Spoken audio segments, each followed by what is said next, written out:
3.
Good evening, and welcome to the Reel McCoy. I'm your host, Meffistoe, and always with me, my good friend, All My Feelings.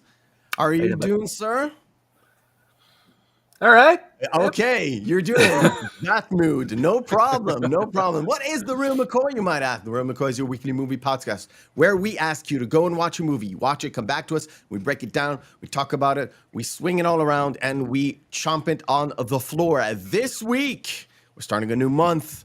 And we're going to start with a fan favorite, not Star Wars 1977, because this is April Fool's Day, and do not trust anything on the internet on April Fool's. Shame on you if you thought it was. We're going to discuss Spaceballs. Spaceballs 1987. Ladies and gentlemen, thank you for joining us. How many times? Oh, wait. Well, we'll introduce our esteemed guest, Andre from Midnight's Edge. How are you doing, sir? Well, greetings, everyone. I'm glad to be here, so thanks for having me. Awesome. And by the way, guys, if you don't know who Midnight's Edge are, please go check them out on this thing right there in the link, and it is in the description as well. And DK Royce, how you doing, my good sir? How's it going? You've been with us since literally kind of the start, right? Watching, coming in and out. Pretty much almost the start. Yeah, pretty much all is the start. And you heard that we're going to do Spaceballs a long time ago. It's like, I want in. Like, yes, we want you in. Of all movies, I would love to do Spaceballs. Awesome. You can go and check out DK Royce on this link, ladies and gentlemen. Go and send him up a sub. Dude, you've been doing some stuff lately. You getting back into it, or you're just having fun? Few things. You know, I'm busy. I'm like way busy. Like, this is my little temporary retreat here in Florida because I'm here for work. So, like, while in my downtime, if I can get some time between classes and whatnot, I'm just gonna post a video whenever I can. Cool. That's great, man. That's good. All right, ladies and gentlemen. If you want to interact with me, you want to interact with the show, please follow me on Twitter at Meffistoe. You can follow me on Instagram at Meffistoe79. Both DMs are open, or you can email the show at the Reel McCoy Podcast at gmail.com. And the first question for me to you, Oh My Feelings, is how many times have you actually watched this movie this week?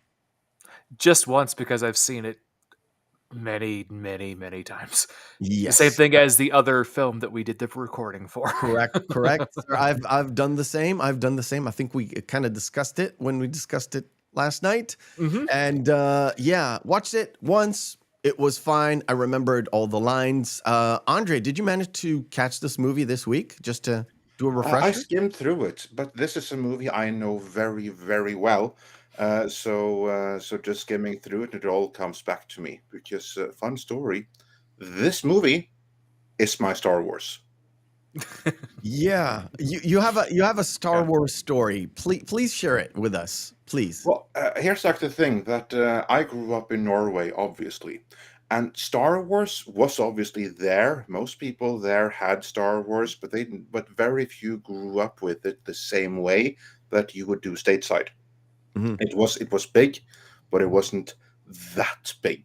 It was something that my friends had seen that I know that I hadn't seen, but it was never like a topic of conversation or anything like that. It didn't have like that big a cultural imprint. And my parents, who kind of like decided what we saw in my household, they weren't big fans of fantasy, sci-fi, or anything of the kind, and especially not Star Wars for some reason. This is something that they had a particular antipathy towards. Mhm. I don't know why, anyway. So like at home, I always said, Star Wars, that's some stupid bull crap. So I never checked it out. And then Spaceballs was on TV by sheer coincidence, and I recorded it. And boy, that tape that was worn out a lot because that was my favorite movie for many, many years. Here's the thing: I had no idea it was a parody of Star Wars because I had no frame of reference. I'd never seen Star Wars. Oh, so So it's such a kind of convoluted story, but yeah, go ahead. yeah, so in a sense, it became my Star Wars. And it wasn't until I actually saw Star Wars for the first time when I was, I don't know, 18, 19, something like that, that it clicked with, oh, okay, so Spaceballs is a parody of this. And of course, by that time, it was too late. I Yeah. had seen way too many other things. There Mhm. were so many other amazing things out there that did what Star Wars had already done that I just couldn't get into it. So today I appreciate Star Wars for its cultural significance, but I have like no childhood nostalgia for it or anything. The brand doesn't mean anything to me emotionally, only intellectually, as in I appreciate what it is and what it means for Western culture. But Uh, Spaceballs, that's my Star Wars. That's where I have my childhood nostalgia. The same kind of feelings that everyone else has for Star Wars, I have for Spaceballs. Go figure. it's to me, it's sounding like it's a sort of a backwards way around to get the Star Wars, but I like I've told the story many times before. I got like a ton of cassettes when I was a kid and just sat through these things and Star Wars, Star Trek, Back to the Future, all the franchises went through my house as a VHS rental throughout the weekend. So that's kind of that was my parents giving me the reins to watch things that maybe are not good for like 8, 7 year olds. But I discovered that, yeah, 7, 8 year olds, 9 year olds, that's the perfect age to put these kinds of movies into the hands of these kids. Not this is a recent thing. How about you, DK? When did you first encounter this? I think you're the youngest of us all. Where did you encounter Spaceballs for the first time?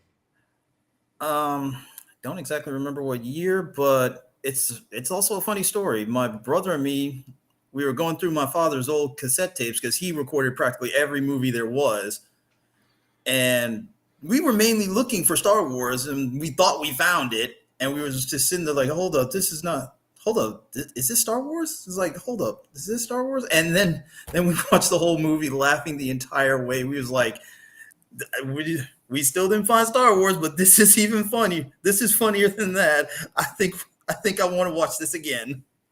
All right, cool. Shall I ask your experience on my feelings? Well, I had seen I'd seen Star Wars prior to seeing this, but given the context for Andre too, it's very similar as if someone were to, like, for the film that we recorded yesterday that's going to be on for next week's podcast, Austin Powers. It'd be as if you watched Austin Powers, then you watch a James Bond film. You're like, Yes. I get it. Yes, exactly. Exactly. That's exactly what it's like. Yeah. All right, we're going to start the show off with a little segment called Behind the Screens. Action, take 2. Behind the Screens is where we turn to All My Feelings, get the lowdown on everything behind the scenes, production-wide, everything. Take it away, sir. So as Bill Brooks wanted this to be a direct parody, he wanted to be as close to kind of the narrative angles and the plot progression as the original Star Wars. So he actually went and worked directly with George Lucas on this. George Lucas not only gave him a glowing recommendation, gave him the green light, he said that you can utilize even assets from Star Wars. Because if you notice, in the parking lot of the diner, Yes, at the the end. Millennium Falcon's there. Yes, I'm aware. Yes. We'll show it later. We'll show it. Their relationship was so entwined that he had Lucas's production team at ILM do all the post-production work. Yes, that the movie. that one I was aware of. Mel Yes. Brooks was very particular in making sure it looks like a period sci-fi movie, a legit sci-fi movie. Yes. And also, the whole bit was that he could have all of this. Hey, he could have carte blanche as long as he did not provide any merchandising. Merchandise. Yes. Yes. That's why the whole yogurt bit Yeah, makes Brooks- so yeah, much Brooks more was sense in- now. Yeah. Yeah. Because he said if they were to do the merchandising, it would be too similar to actual Star Wars. It would cannibalize because people don't actually notice. Know the difference. Because the kids notice, but the parents who buy the thing don't notice, so they'll buy Spaceballs stuff, and that would affect the sales for Star Wars. And that It was basically Lucas Lucas was saying that, you can parody my lust for merchandise, just don't make anything to take anything from my merchandise it, sales, Yes. which is So a well, pretty that- joke. well, and also Especially too. when at the time, especially at the time, it was past due the movies, and they just lived off the merchandise and the license. Well, that and Lucas got the cut from all of the merchandising. That was part of his deal with the studios. So it's like, well, if you can make a parody of it, but don't take the piece out of my pie, okay? Yeah. So originally, he wanted James Caan to play Lone Star. The only issue was James Caan was going through some very severe addiction issues and could not get insured by any company to be on set. Oh, it's that kind of a deal. Okay. Yeah. After that, he wanted Tom Cruise. He turned it down. Then he wanted Tom Hanks, and he definitely turned it down. He wanted Mel Brooks wanted like very well-known actors and actresses Yeah. to boast the thing. And Right. he couldn't get anybody, really. So I think the best known actress in this, and she's not even the actress, she's just the voice, is Joan Rivers Yeah. as Dot Matrix. Yeah. But so Bill Pullman was actually given the role after Mel Brooks and his wife saw Bill Pullman in a play. Bill Pullman had actually never seen Star Wars before being cast. Oh, surprise. So he had no surprise. frame of reference either. Here we go. Surprise, surprise. Okay.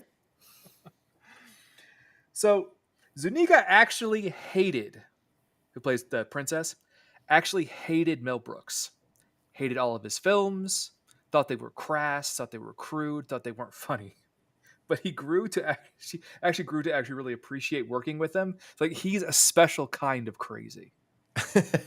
That's great. Yeah. That's great. So, reported $22.7 million budget, only a $38.1 million gross. Did make its money back, but wasn't really a big hit. I think it was like big in like home rental. Yes, it got really big VHS sales when the first run on it. Yeah. So Rick Moranis was actually the one who recommended John Candy for the role to play Barf, because they had worked together actually in the improv troupe in Canada. Oh, okay. Yeah. Oh, we talked about it yesterday. Yes. Yeah. Yes. They're all kind of coming together, right? Yeah, it's weird how things kind of. It's funny that Kenzo mentions Michael Winslow. Michael Winslow on set, apparently, according to Mel Brooks, saved the production $10,000 in one day's shooting. For doing the voices? Yeah, because they didn't have ADR sound.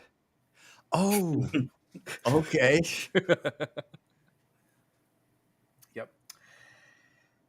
So there were 3 actual people that were controlling John Candy's barf costume.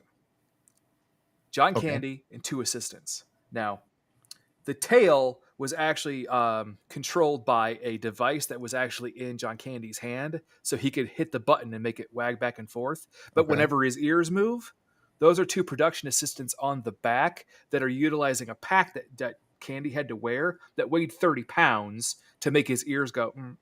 Oh, that's great. And for a guy that size, extra 30 pounds is not fun. No. No. Speaking of, that scene where he gets up and he gets the seat belt that was across his. He goes, oh, that's gonna hurt.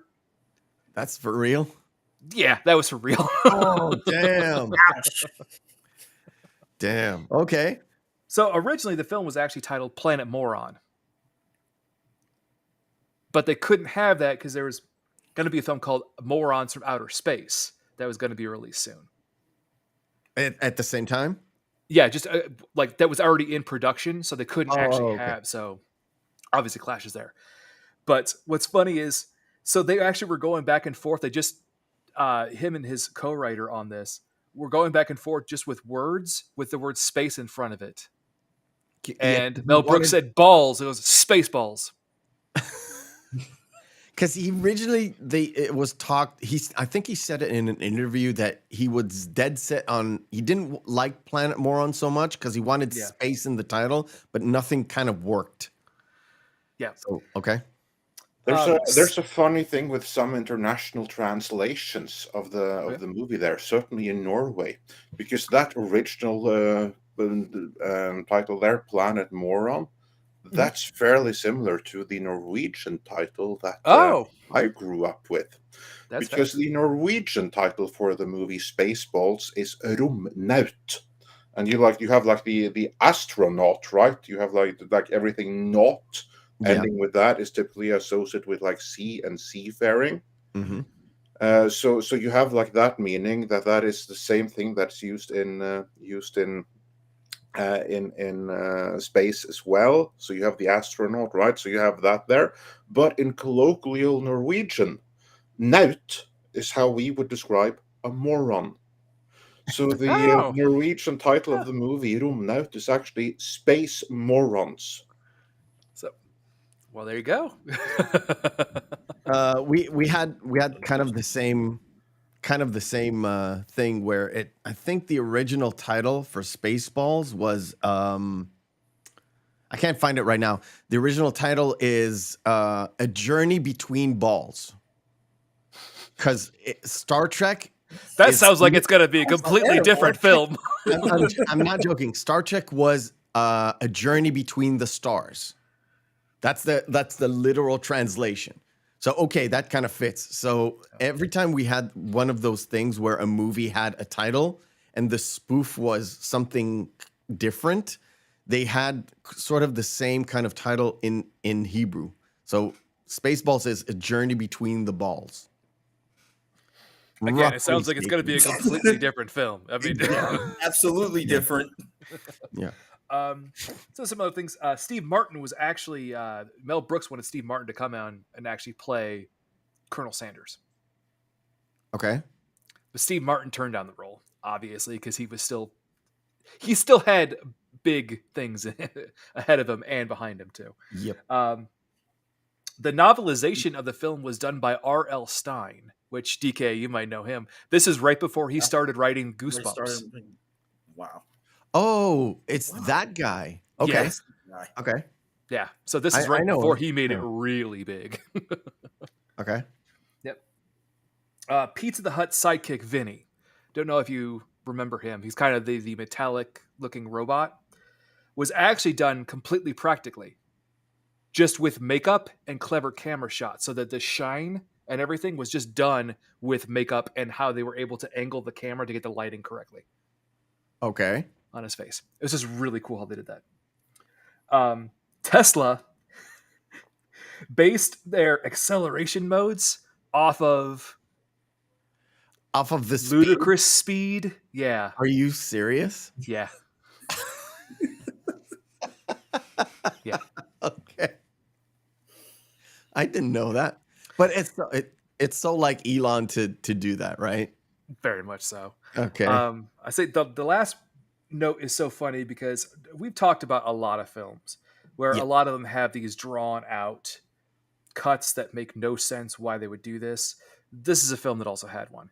The original cut of this film was 2 hours and 20 minutes. Whew, that's long. How did they get an extra hour? That's way too long. Yeah.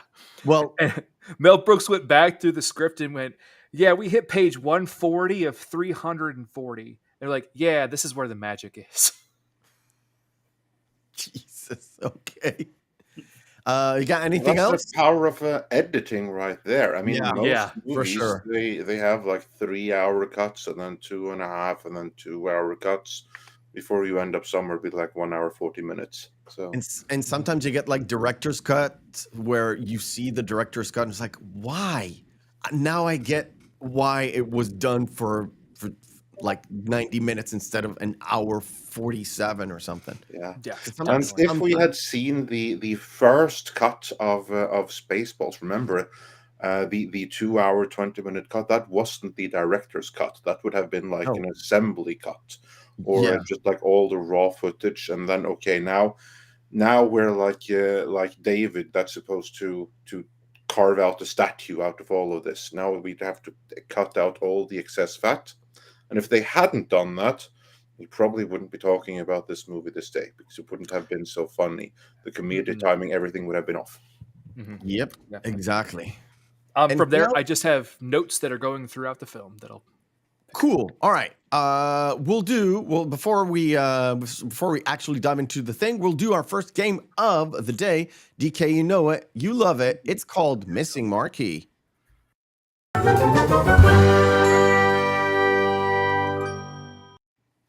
Missing Marquee for the uninitiated and for Andre, as we take 10 posters of movies, have their text written off, we display them. Andre and DK will have to guess which movie this is, and we'll do this and that and this. Enjoy yourselves, boys. Chat participation is most welcome. Tom, you're not allowed. Yeah. So who goes first?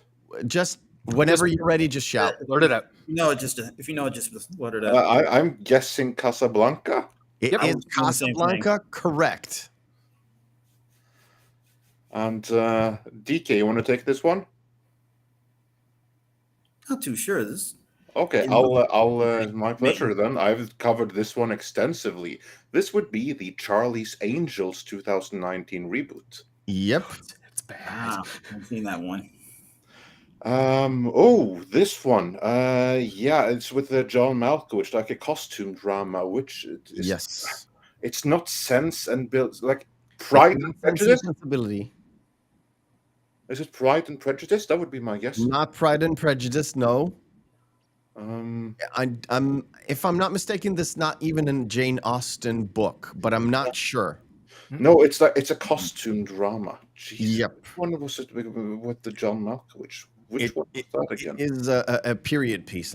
Yeah, I see. It's a period piece. I'm just trying to remember. Like, I hate that kind of period pieces. Oh, So I sorry. don't know that I've ever seen it, but I recognize which one it is. But the title I'm blanking on. So I'll have Okay, to- DK, you're stumped. Chat Yeah, I'm is definitely stumped. stumped. This is Dangerous Liaisons. All right. This Hocus Pocus. Hocus Pocus is correct. K-Pax. K-Pax is correct. Master and Commander. Far Side of the World. Master and Commander, correct. Oh, this is an oldie but goodie. Which one? That's one of the ones we wanted to cover too. Yeah. It was on our list for I've January. never seen this one. You probably have. It's a very famous scene in a very famous movie. Is it Wuthering Heights? Not Wuthering Heights, no. It's Hitchcock. It is Hitchcock. Okay. Yeah, but he made so many. It's not. Paul has got it. It is North North by by Northwest. Not to be Right. confused with South by Southwest, which is the thing. Ah, here we have one of my all-time favorites, Reanimator. Reanimator. We covered it on our Oddly- October spooky month. Andre, there was the first time we got Meth to actually watch Yeah. Reanimator. He had never seen it before. I was like, it was a treat. It was a joy. It was a Of joy. course it is. That's such an this This one. one is a deep cut. Oh, that's a very deep cut. Yeah. It's, 70s movie. well, it's not Revenge of the Nerds, which would be like my guess. No, that's 84. For that. Yeah, exactly. Definitely one I haven't seen. Okay. Yeah, no, I'm gonna pass out on that one too. This is called Thank God It's Friday. Friday. The disco here. movie. There's something about Mary. There's something about Mary is correct. Awesome. Awesome. Cool. Right. Let's jump into the movie. Throwing in Dangerous Liaisons, to be fair, that's a curveball. I appreciate it because same thing with Casablanca, because that one is more famous, but it still is like a classic movie, and it's one that I wish I would have gotten, and that more would Yeah. have gotten. It's Because fine. like It's fine. classic that built modern cinema. All I'm saying is, my feelings. Now we've started to do we've got a bank full of movies. We're kind of starting to cover starting movies to- that we actually covered before. Yeah, I know. Starting to do some repeats. So let's jump into actually breaking down the movie. It kind of starts pretty familiar, right? It starts off with the same kind of vein. So you got the big Spaceballs instead of Star Wars, and it kind of fades away into the darkness, and then we got the sort of famous Star Wars role where we kind of get all the information that we need to get us started to know all the principal characters. Then, of course, it has to end it with a parody line. If you Yeah. can read this, you don't need glasses. It's like, That thing that is so brilliant. Just that they did that thing right there, where it just emerged towards the end there. If you can read this, you don't need glasses. I mean, that just kind of like sets the tone right away. Exactly. Funny thing about this scene though was this was the scene that had me and my brother thinking this was Star Wars. We were like, Yeah. "Oh, we found it." You're like, "Wait a second." and you notice too that he had to he utilized a different text color, but the font was the same. Yes, the font was the same, but they used the same color as they used in the A Galaxy Far, Far Away. Yeah. And then, of course, for us, whoever watched Star Wars, it kind of invokes, okay, we finished the role, now comes the big ship, right? It's the most famous thing in Star Wars is literally starting that. However, this ship goes on and on. And That's played on. for laughs. And Just like, it's like, when will this end?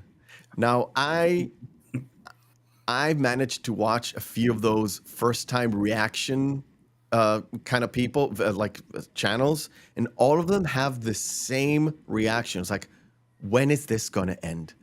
Why is this here? Why is this funny? And then you see the end. We stop for nobody. we break for nobody. You break for nobody. That's right. That's right. And then we get introduced to the crew.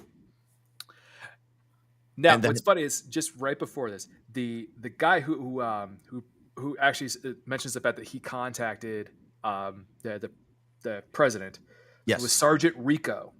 That's actually a direct homage to Starship Troopers, the book, not the film, because the film didn't come out until 10 years later. Yeah. Because that's Juan Rico. Yeah. It So- actually is. I Yeah. never knew that. Yep. Okay. So we get the whole they wanted to do some sort of a homage to Darth Vader coming in through after they blasted through the ambassador ship. So they had him doing the walk because it's again very famous walk. And then when he gets to the end, we see the joke, right? He lifts up the thing. I can't breathe in this thing. And again, from this point on, now that we know this is happening, it just goes back and forth, along with the fact that this movie breaks the fourth wall all the time, which is a Mel Brooks kind of staple. But in this movie, I feel like they literally did it a lot. Sort of like if you take History of the World Part 1, if you take Young Frankenstein, if you took all these movies and kind of distill the technical aspects of those movies and what they did, it literally distills into Spaceballs with a whole different story. And we get the Mr. Coffee scene, which is first funny. It's funny because the Mr. Coffee bit was utilized because basically they kept leaving styrofoam cups on set.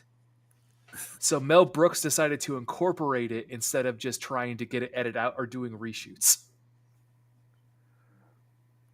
Rick Moranis always had a styrofoam cup somewhere around. Yeah, I know that we all know that scenes kind of get jumbled in together. Sometimes you do this scene at the page like 90, and then you do page 2. So that you don't shoot consecutively usually, unless you're like Quentin Tarantino, something crazy like that. So this scene came right at the end in terms of shooting.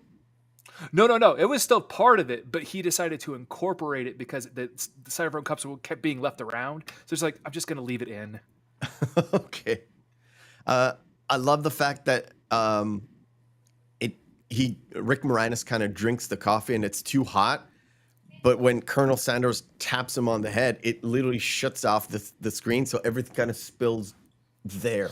That's a very underrated scene, and it's one of my favorite ones. I remember, like, the first time I saw it, like, I couldn't stop laughing for who knows how long.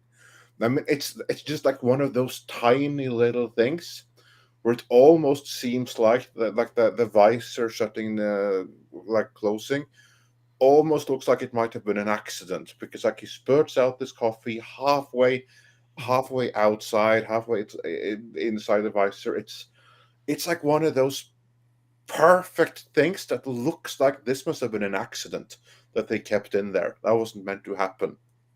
And not only that, I agree with you on that, Andre. Yeah. And not only that, it actually he spit it out so far away, it actually hit the camera, and you can see the smudge right there. So he definitely hit the camera, kind of like setting the tone of, okay, this is something kind of weird and really, like, if we're talking about wacky, this goes all the way like to the far reaches of wackiness. It looks like something that shouldn't have been in the movie. Something like just like a happy magic accident that sometimes happens on movie sets. And they're like, we're keeping that. That was movie magic right there. Yeah. So we have the first wedding scene. And I love the fact here that the Pope, not the Pope, but the guy who runs the ceremony, he's like, he starts to talk. Then like Princess Vespa kind of starts running away. And it's like, dearly beloved, we're and he's narrating how she's running away. And he's narrating as she walking out the door. And like, okay. And they take, and Dot Matrix, of course. By the way, Joan Rivers was never on set. Yep. She was never there. and she wasn't even supposed to do the voiceovers. It was a completely different person, but it didn't. According to Mel Brooks, he didn't think the person who does the voiceover actually hit the lines correctly or does the comedy correctly. So he asked Joan Rivers to come and do the thing, but the movie was already done at that point. It was already shot, it was already ready, and they just do an ADR later, and it just works. Just because she's got great comedic timing. Well, and also the improvisation that comes up later, just with the fact that he had Joan Rivers say her famous line. What's Can her we famous? talk? Oh. Ooh. It comes. I have to ask because I don't know. Where is that famous line from? I think it's from her act, right? It's from her act, and then her television. She had a daytime TV show for a long time, and she was also like she was in so many things, and she was very famous for being in kind of around the celebrity circle for doing interviews later on in her life, especially with her daughter as well. But Can We Talk was her whole big like setup. Yeah, because like stuff like that went completely over my head when I saw this. Actually, it did right up until this moment, to be honest. Yeah, me too. Oh, it's fun. Yeah. But again, it only goes to show like that this movie is, in my book, if you see this at the right stage in your life, this is every bit as immersive as Star Wars. Yeah, I truly believe so. Even this seems like the most ridiculous thing in the world. Why would you have a Winnebago in space? It comes from an interview with Harrison Ford back in the day where they asked him so many questions about the Millennium Falcon. He said, well, just picture this. It's a Winnebago in space. It's like, okay. And that's what it is, because he was trying to convey the fact that he's a sort of a drug runner, or he hauls secret compartments and everything, but people didn't understand because they couldn't understand in the 70s what's it all about. So he said, well, it's like a Winnebago in space. And that little line caught Mel Brooks at some point somewhere, I guess. So he just put it in the movie. And of course, we get introduction to Barf and Lone Star. So I'm going to skip forward to the Pizza the Hut. Wait, I need to get... we'll get to there. Pizza the Hut. Pizza the Hut. Perfectly ADR'd by Dom DeLuise, a good friend of Mel Brooks. Yeah. However, Dom DeLuise is not underneath that. Nope. Now, I know my feelings. You got some notes about this. Well, I mean, no, go ahead. Okay. Oh, you got this. What I came up with, it's two different people. It's two different assistants, I think, or production assistants. And to get the look of the actual pizza looking thing, they actually put like real cheese and real toppings on this thing. It actually was sort of edible underneath the whole rubber thing. And in order to get to be it liquid, they would have to use like blow dryers. They have to use hair dryers. The cheese. Yeah. And it would make the suit underneath so hot. At one point, the first production assistant who actually volunteered to do it said, no more, I'm not sitting in this hot thing anymore. And he left. So they got another guy to do it. So it's two different guys. And actually, the first assistant actually at one point in time passed out. What, in the suit? Yeah, due to the heat. Oh I can believe that. Yeah. Yeah. You have an actual number on that? I mean, just imagine being dressed in a gigantic pizza with the cheese coming off and everything. That's going to be some nice temperature with there. Real hot cheese and like 5 or 6 like gentle like female assistants blow drying it just to make sure it melts. Yeah, I mean that's going to be. I mean, And it underneath, looks tasty. I'm sorry to say, but yeah. it does. That's the whole thing. Mel Brooks said, "I wanted to look like a genuine pizza."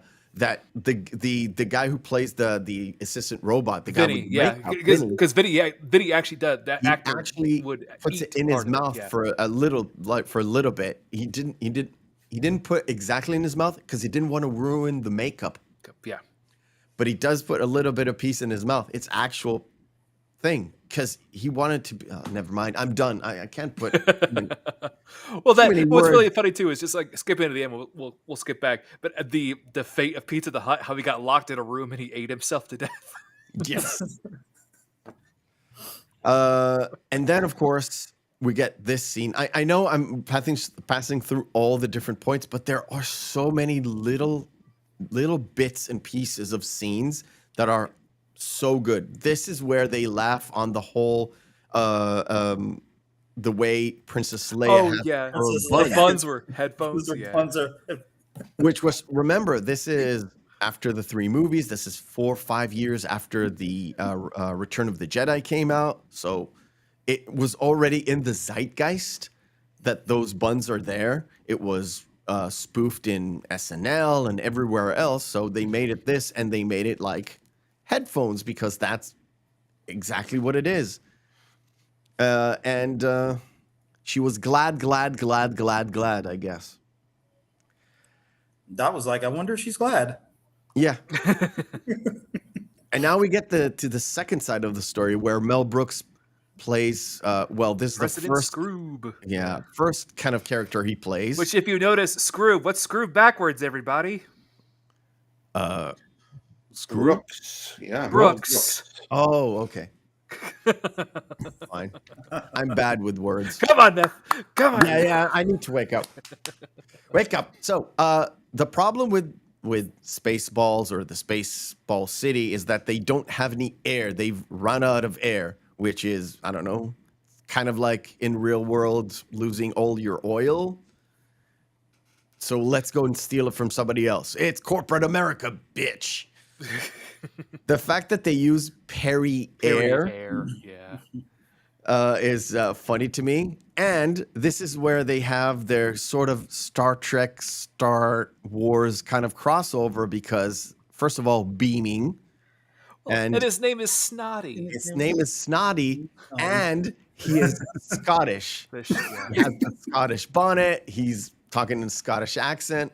And when he gets rearranged, I love the thing that killed me back in the day was, why didn't anybody tell me my ass was so big? And everybody's like getting up from their consoles like, oh yeah, that's right.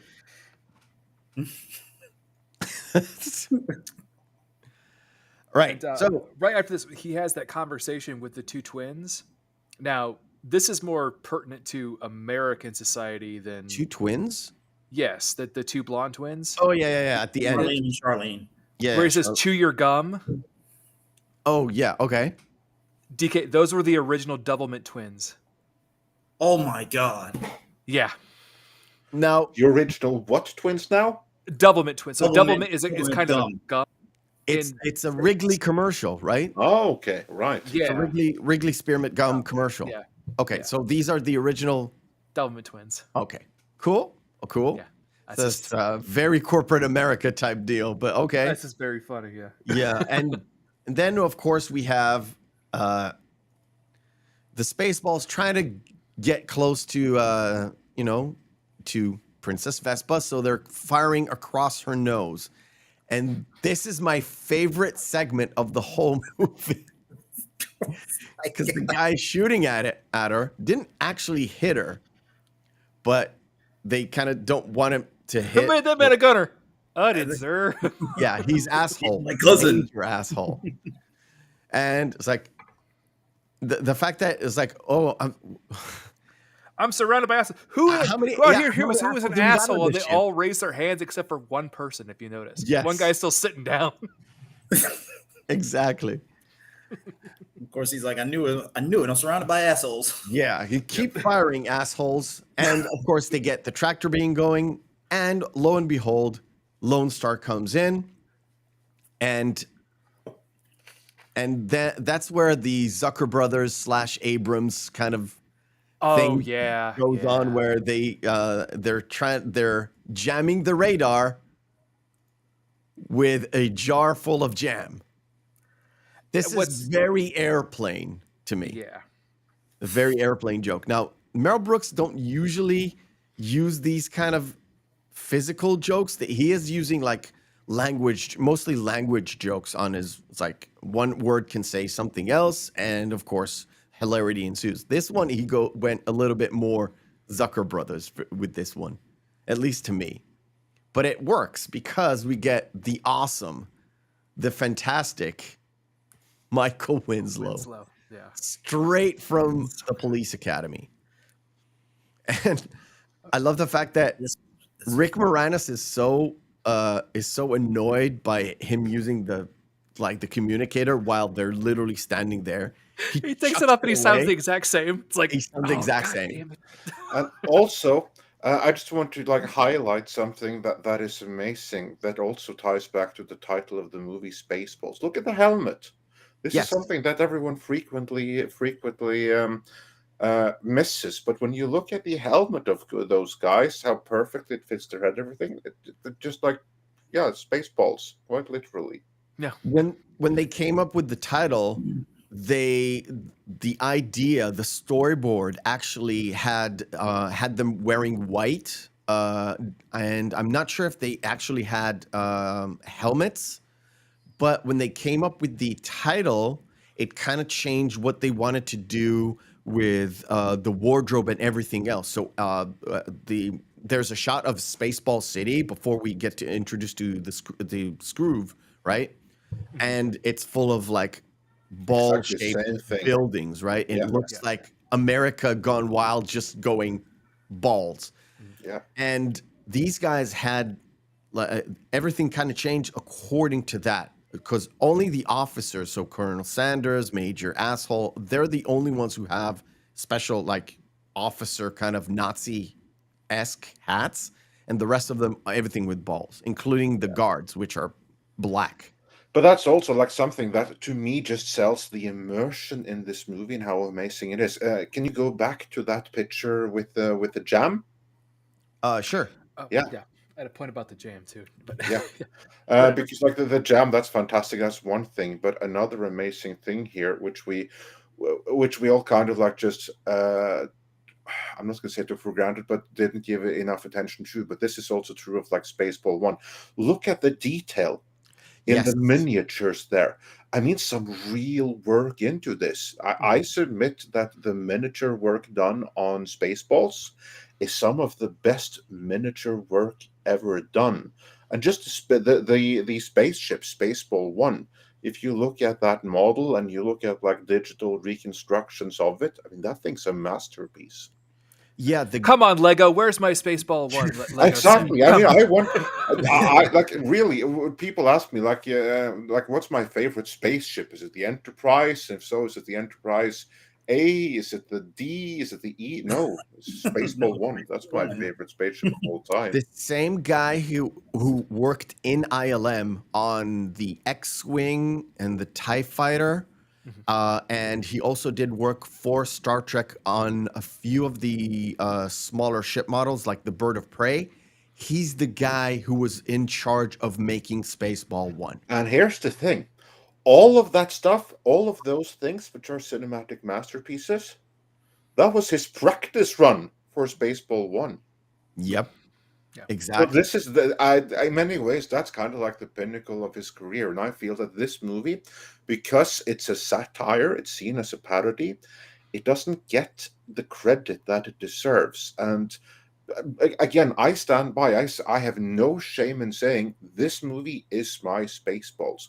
And look at the detail. Look at the detail of the uniforms. You mentioned like Colonel Sanders, and yeah, I can totally believe that that Steve Martin was the original choice for that particular role because he plays it just like Steve Martin would. Yeah. And He plays it so straight, but he says Yeah. the most outlandish things ever.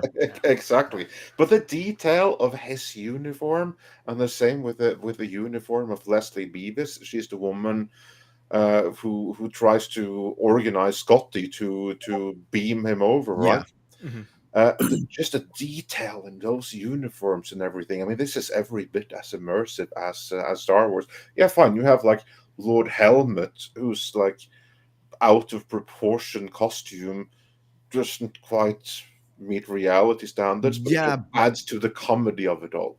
Yeah, the whole point is the fact that Rick Moranis is such a small, has a small physique. He's very short. He's very skinny. He's a tiny little dude, but he wears these outlandish kind of robes and a big helmet to make him look like he is bigger than what he's supposed to be. To overcompensate for something. Exactly. Bad case of small man syndrome. I was going to mention just one thing too about the raspberries. Well, the jam is it's the play on the word raspberries. Yes. Which, Audrey, are you aware of that term? To give somebody No. a raspberry. I feel I'm about to learn something here now. Yeah. No, it's doing this. Literally, just All with right. raspberry. They're like, only one person would dare give me a raspberry. Oh yeah, again, that is something that had gone completely over my head until this moment. And also, Andre, there's a moment where they finally capture Princess Vespa and they bring him to the president. He asks Dark Helmet to lift the visor because he likes to look. I don't know if you're making faces for underneath there. Yeah, he doesn't want to make, and he gives him the raspberry. Yeah. So we're gonna skip forward because we're gonna lose Andre soon. So I want to skip forward. Yeah, let's do that. We get the crashing scene with Barf there. We see why the name is Barf, because Barf is puke or vomit or whatever. It's like, not in here, mister. This is a Mercedes. Yes. So they capture the princess and they run away, and then we have the altercation between Lone Star and the princess. Because Great. I have got a Jewish Jewish? princess on board. Yeah. And that's where that John Candy has that perfect fourth wall break as Barb goes, funny, she doesn't look Jewish. Exactly. It's like, And because it's Mel Brooks, everybody knows what this planet is all about right now. well, then also too later when their stunt doubles get caught, notice that the stunt double for the Princess Vespa Yes. has a Hitler mustache. Yes. Completely. It's a Mel Brooks thing. It's a He Mel always Brooks makes fun of thing. Nazis at some point. It's not a Mel Brooks thing. It's a Jewish thing. Especially, look, Mel Brooks is what, 92, 93? I think so. So he Around there. actually experienced the war. So it's the whole thing. Trust me, we get it. We get it here a lot. Yeah. Right. So Lone Star kind of runs away. They search the Mercedes. There's nothing in the Mercedes. They're going after. They see it's Lone Star getting away with the loot, and they're chasing with not light speed. It's ludicrous speed. Ludicrous They're speed. so fast. Oh my God, they went to Plaid. They went to Plaid, and I was like, "Yeah, that's fantastic." And also there is just that one little aside joke that is just like it's so perfect and it's so dumb, but it's like chef's kiss.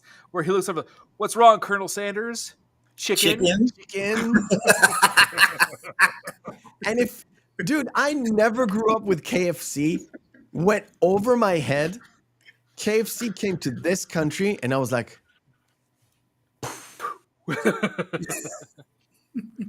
because it's so subtle. They don't lean.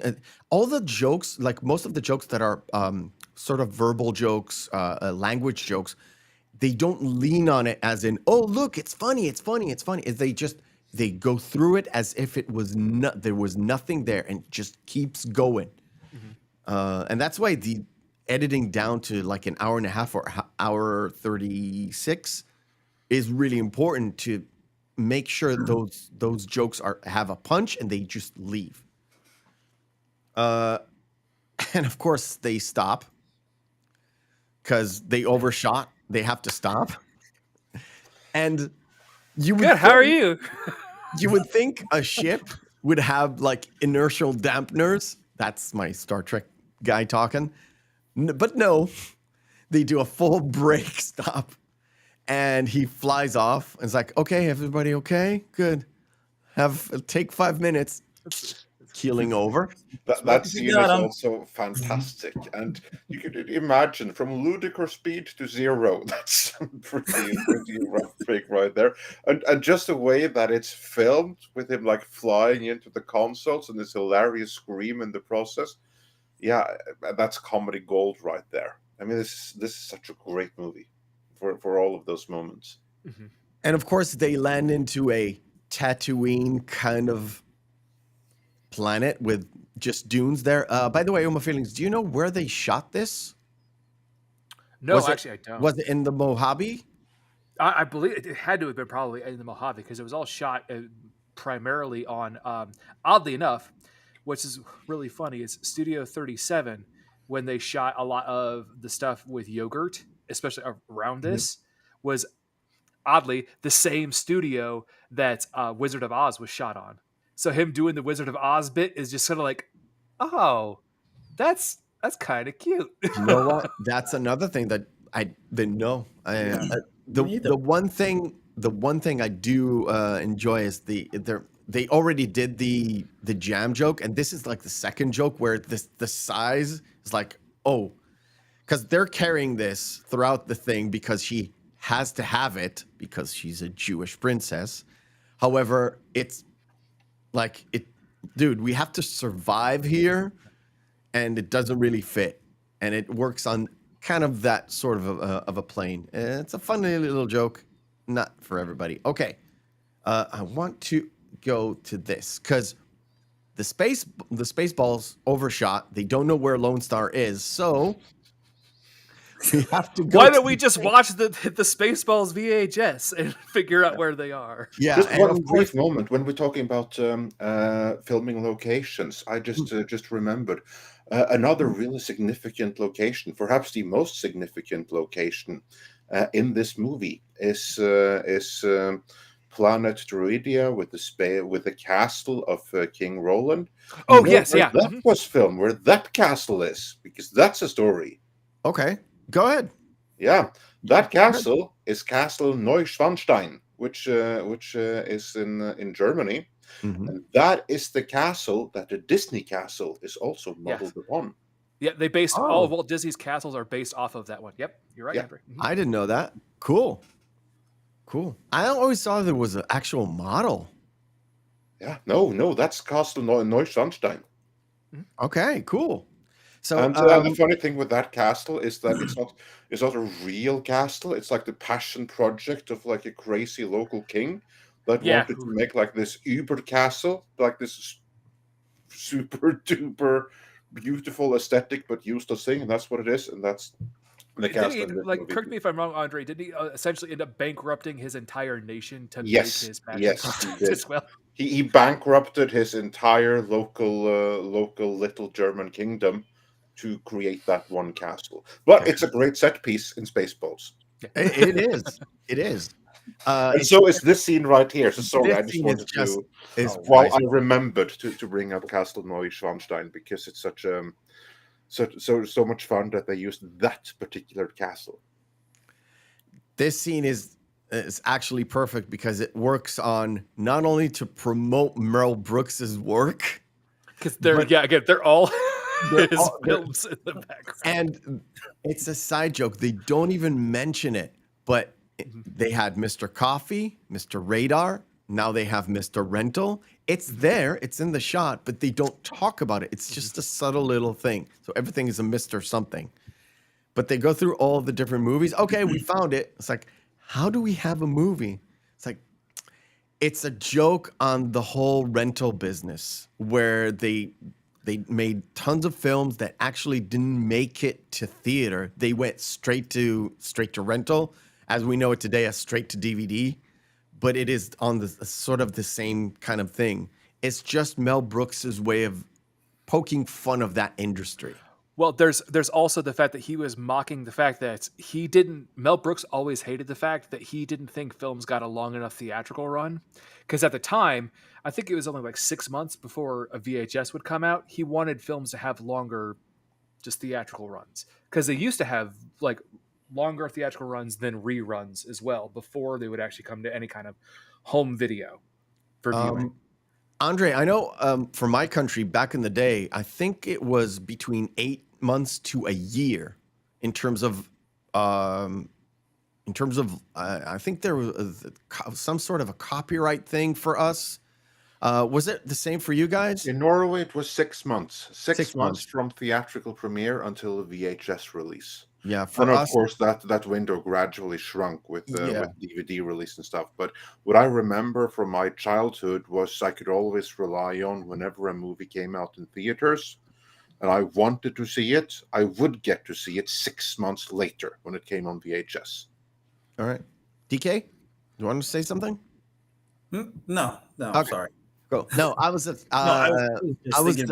Yeah, for us it was. I think it was 8 months, but in certain movies it's like a year, and sometimes it was okay. After 8 months, you can release it to like cable, like a cable movie channel, and then a month and a half later, you would see it as a DVD rental or to buy. Some weird copyright stuff.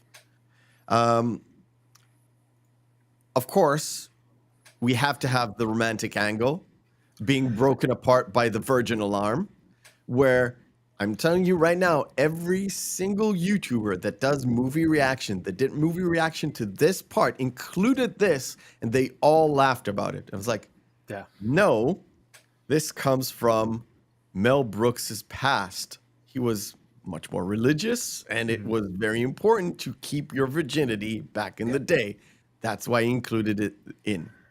And it also, made Joan Rivers laugh. Yeah.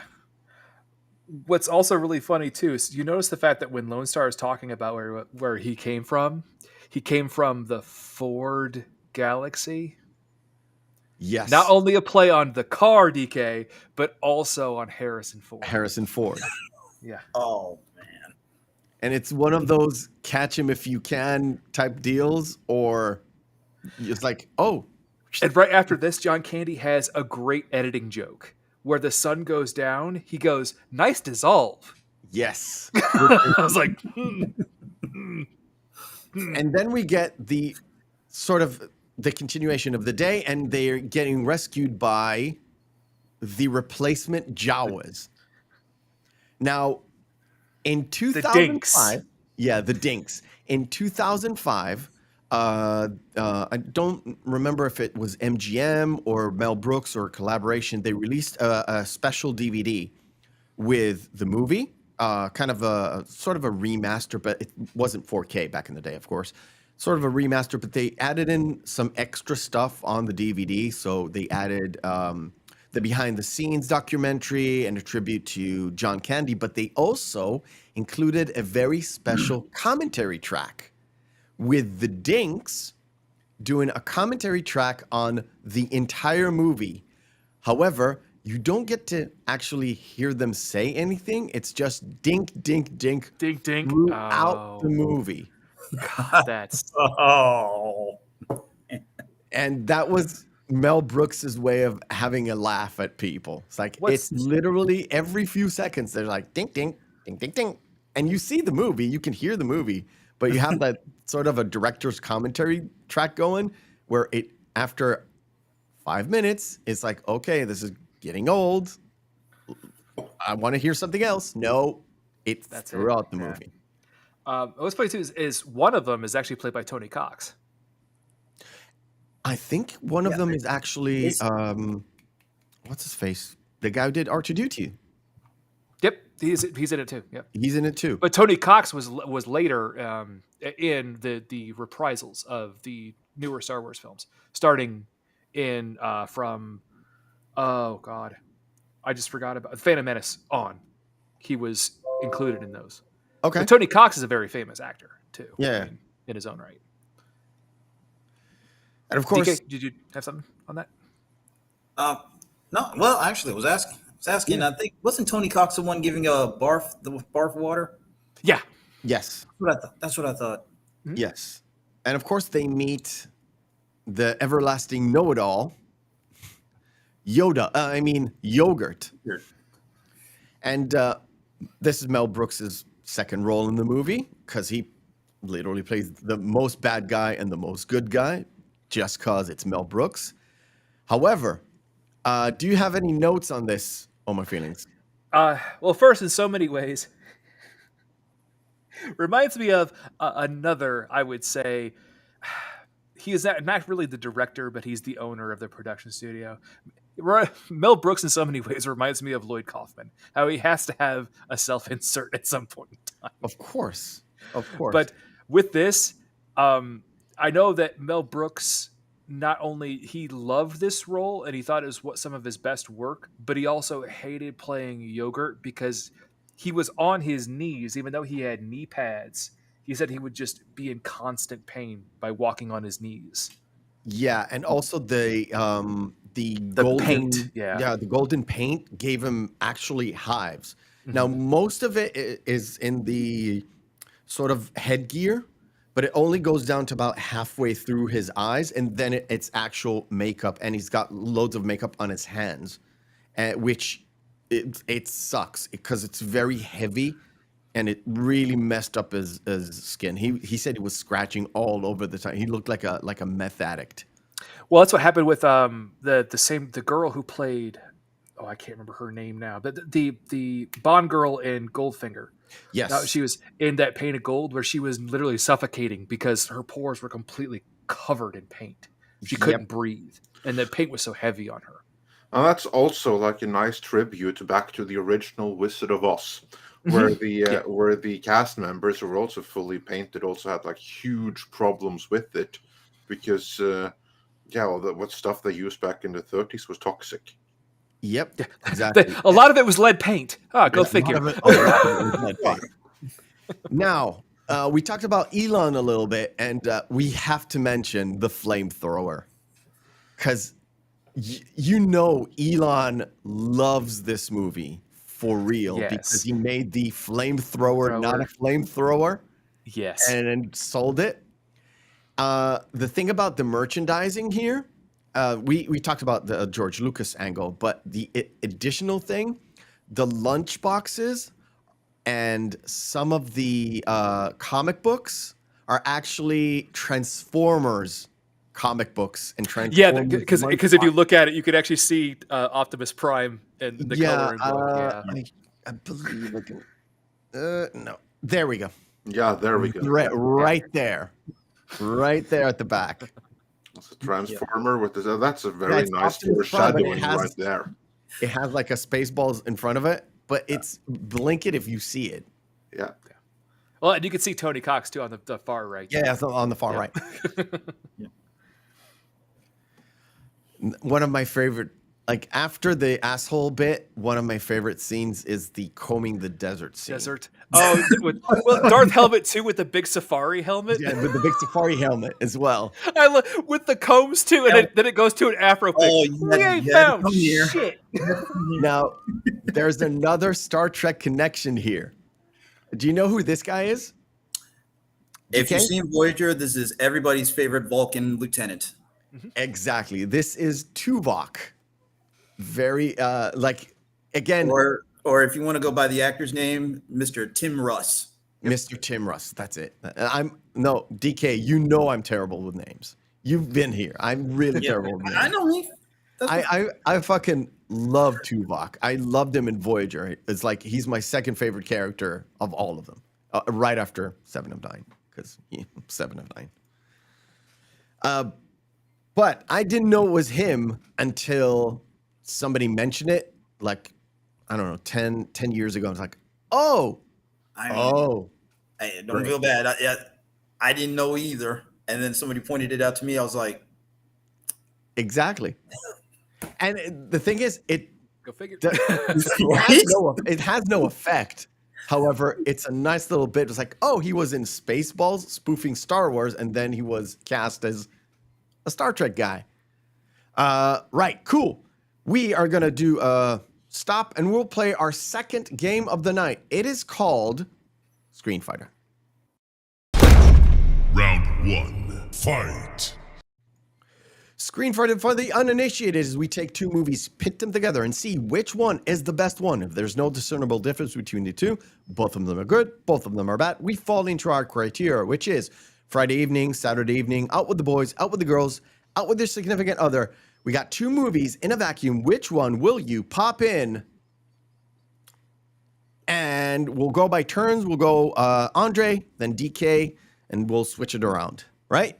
Which one is the best one, or which one will you prefer to watch? Dumb and Dumber or The Breakup? Andre? I've seen both of them, and to me, it's no competition. Dumb and Dumber. All right. DK? I haven't seen The Breakup, so I'm going to lean more towards Dumb and Dumber. All right, cool. By the way, chat, you can just cast your vote. We're here for you. Feelings? Obviously, I'm going to go with Dumb and Dumber, even though I do think The Breakup it's not exactly, it's a comedy, but it's not really a comedy. No, it's not. It's actually kind of a sad film. Yeah, it is. Like, I don't like it at all. Yeah, the thing about The Breakup is you expect them to come back, come back together as if it was a regular romantic comedy, but then it doesn't happen. So it breaks your expectations, breaks the couple, and breaks the rom-com genre as well. Dumb and Dumber for me. Yeah. The Two Popes or Moneyball.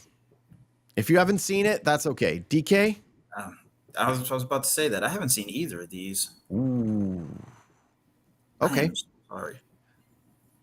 Okay. Andre? I have seen The Two Popes. Not a huge fan, so I'm going to go with Moneyball. Brad Pitt has to be good. Okay. Feels?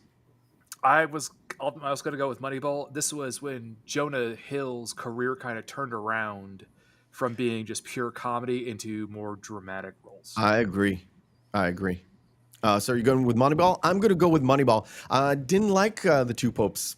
I think it was too drawn out and too kind of meh. It was one of those films where they kind of aimed to get an Oscar about something, and I'm not sure. I think it was definitely an Oscar bait film. it was 100%. one of those. And Moneyball, I think it was nominated for a few things, but it was actually pretty good. It's a very good sports kind of movie without doing too much sports. Also, I think it was Chris Pratt's first kind of outing out from Parks and Rec, right? He played the sort of the pitcher, not pitcher, but sort of a player that nobody wanted, and they placed him in a different kind of place. I believe so, yeah. Okay, cool. Next.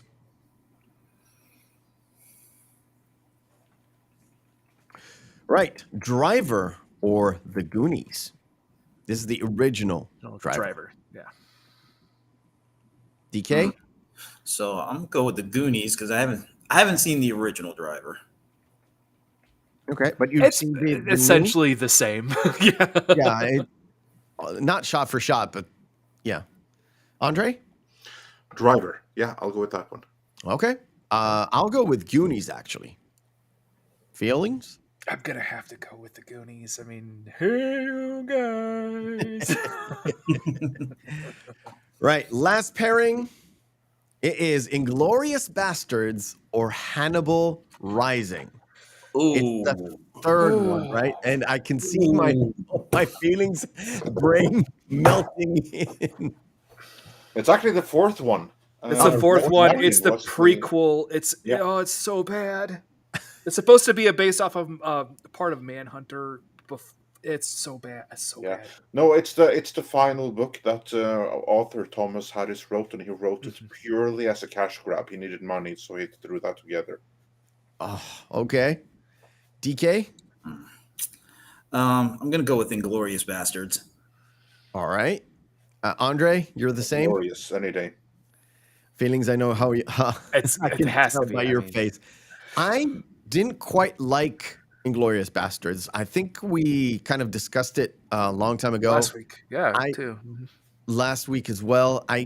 First couple of times I actually watched it, I fell asleep. Not only did I fall asleep, I fell asleep right at the same kind of scene, which is right after they introduced the Jewish bear.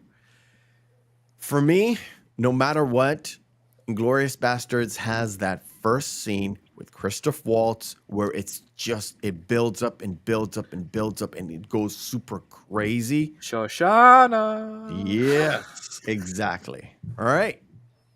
So it's going to be Inglourious Bastards. Cool. Andre needs to go. So please, ladies and gentlemen, watchers of The Watch, please go and subscribe to Midnight's Edge. We've got Monday, Wednesday, and Friday, the morning show. That And is then throughout the week. correct. And then there's also live streams on Tuesdays, Thursdays, and Sundays on Midnight's Edge After Dark. Yep. In addition to 4K for you on Wednesdays, and the best of the clips of the live streams all end up on Midnight's Edge Live Archives. And all is connected. So you go to Midnight's Edge, and then you've got all the different channels, Yes, right? And including Midnight's Edge Espanol, indeed, Midnight's Edge After Dark. What else? and Live Archives. Live Archives. That's it. Yes. Okay, cool. Thank you, Andre, for joining us. We'll continue kind of covering the movie, kind of the Absolutely. the end of it. Thanks for having me. I'm sorry that I have to drop out early, but it's been a blast, and great coverage, and was a lot of fun. So have a great rest of the stream. Yep. You too. Thank you, Andre. See you, All my right. man. See you. Take care. Right. We will continue. So we were at the cave. We were combing the desert. And then we have the Schwartz Right, and- training. the Schwartz training. Watch training. Oopsie daisy. Where he goes Oopsie into, like, daisy. it's sort of like an amalgamation of Yiddish and English. Yeah. Because he doesn't count Lone Star to pick the statue back up. Oh, before this, there's a scene where he looks at Lone Star's medallion and he's like, it's like, oh, you can read it. No, I was just clearing my throat. And when the kind of statue lifts up, you see the pancake, Barb's foot being foot. flattened. the pancake foot. Yeah. And again, the slapstick comedy and that everything to do with yogurt is always slapstick comedy. It's like it starts with the flamethrower and the statue. Everything is slapstick, along with later on with the liquid Schwartz. It's actually kind of a slapsticky type of deal where you break off the fortune cookie and everything to do with that. And the bit about, hey, maybe we'll meet again, hopefully in Spaceballs too. Yeah, The I've search got for more money. I've got notes for that at the end. So the Spaceballs kind of discover the hideout, and then we get sort of like an explanation about my Schwartz is different from his Schwartz. It's it's double-sided, two sides of the same Schwartz. Yeah. Kind of trying to explain the dark side and the light side in a very convoluted way, and not saying not light or dark. Dark. Yeah. Because they couldn't. The same way they couldn't say there's even there's even a moment where Barf says, "Oh, the Force." It's like, no, the Schwartz. Yeah. Because it has to be.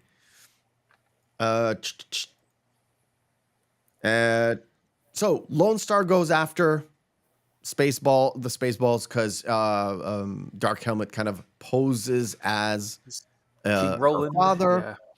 It's like, oh, it's me. Would I lie? And Dick Van Patten is so great in this. He has minimal stuff to say. He has very 5 or 6 or 7 lines throughout the movie. He has the conversation with Lone Star, has the wedding at the start, and he has the moment of we're gonna get to where they extract his very elaborate code. But in everything he does it so straight, but he always has that smile. Smirk. There's like a little like Yes. so it's And- almost he's always kind of just wink, wink, nudge, nudge. It just makes him endearing, and it's believable as this loving father, and he's got easygoing kind of gesture. And then we have this. This completely improved. No shit. Yeah. So actually, what happened was they already had the little action figures made, even though they weren't going to sell them, obviously, as another part of Yogurt's merchandising stuff. Because with the cereal and the flamethrower and all that stuff. So basically, he had Brooks had the idea. He went to Moranis and said, I think I have an idea about this. And Moranis said, just roll film. I'll play with the dolls and have him come in. And to me, the thing that sells it is the fact that when Colonel Sanders, it's like Dark Helmet says, "Did you see anything?" And he says, "No, sir, I didn't see you playing with your dolls again." Which kind of harkens to, oh, you've seen him play with his dolls before. Which they're playing it so straight. It works so good with the comedy. You are bursting yourself laughing right now just thinking about it. That's how good it is. And you're saying it's all ad-lib? That's a new thing. That's fucking great. That was great. My issue is the fact that at a certain point, Rick Moranis stopped doing films because I think it was at the time his wife got sick with cancer. So not only he stopped doing films to go and take care of her, which is honorable, but after she died, he was like, yeah, I'm living good on residuals. I have a good life. So he took on some sort of a gig. I don't know what it is. I think it was voiceovers or something. And he just spent time taking care of his kids. Even when they grew up, kind of left the house, he was like, yeah, I want to maybe stay retired. And the first thing he was on when he came back, not really, he did a commercial with Ryan Reynolds for a fucking phone about 2-3 years ago. He did. That's right. Because the last film he was in before he retired was Honey, I Blew Up the Kid, right? Yeah, it was the Honey, I Shrunk the Kids #2. The sequel, yeah. Which was not good. Yeah, it was not good. No. Yeah. But yeah, and then some dude in NYC beat the shit out of him in the street for nothing. Just nothing. And since then, nobody's ever seen him. He's alive. New York, it's a hell of a town. Yeah. Tell me, I'll be there next year. Holy shit. I told you never to call me on this wall. It's a restricted wall. And her looking down. Yeah. and giving the smirk. Now, she doesn't smirk to him. She smirks right into the camera. Yeah. So we know exactly what she's doing. Yep. Right. Then we have the nose job bit. The nose job bit. Yeah. The best was the best plastic surgeon in the entire galaxy, and also Beverly Hills. In Beverly Hills. Which sells it. And of course, the running joke, the 1, 2, 3, 4, 5, the same combination I have on my luggage. Only a moron would that's the kind of combination a moron would have on his luggage. And then he tells Then he comes in and he says, somebody changed the combination on my luggage. The thing about this, why he said moron, it's harkens back to what they were supposed to do because it was in the script already. Yeah. And wait. The fact that before the president comes in, they're like they got the code before the real interrogation kind of starts, and then Colonel Sanders turns off not the screen. He turns off the movie. Yep. And when they come back, Schlotkin and the nurse kind of going at it at the background. Yeah. And when they leave, Dark Animal's like, I bet she gives great helmet. Perfect. Just perfect wording. Yeah. It's just perfect wording. It's great because the parents know what it is, but a 13, 12-year-old kid would not necessarily know what they're talking about. And of course, Lone Star gets to the detention center, and And that's actually Zaringa singing Nobody Knows. Zoniga, Daphne. Daft, yeah. Did I have my spell? I did. That's the only name I know. Yeah. The only name I know. But she's actually singing that because they were going to ADR it, but then she's like, no, I can sing it. And they did a take with her singing, and they go, okay, let's use it. Wow. And it's like, oh, I didn't know she was a bass. It's like, that's not a bass. She's just singing it low. Yeah. But it just makes me laugh. And to me, the highlight is this. When they get found out, they have the sort of, it's sort of a mimicking the same, like in Star Wars. It's the Star Wars shootout scene. I'm Luke Skywalker. I'm here to rescue you, and they run away. They have the same sort of fight inside these little corridors, and they run away. And of course, the tube. They get caught, but it's their stunt doubles. And that's the scene that her stunt double with the Hitler mustache. Right yeah. The guy playing Dot, or the girl playing Dot, is one of 4 or 5 people that they got to play Dot Matrix. Yeah. Because every single one of them had not only issues with the costume falling apart, because it's not a one piece. It's sort of an amalgamation of pieces, but it kept falling apart. And also people were getting literally heat exhaustion from being in that suit.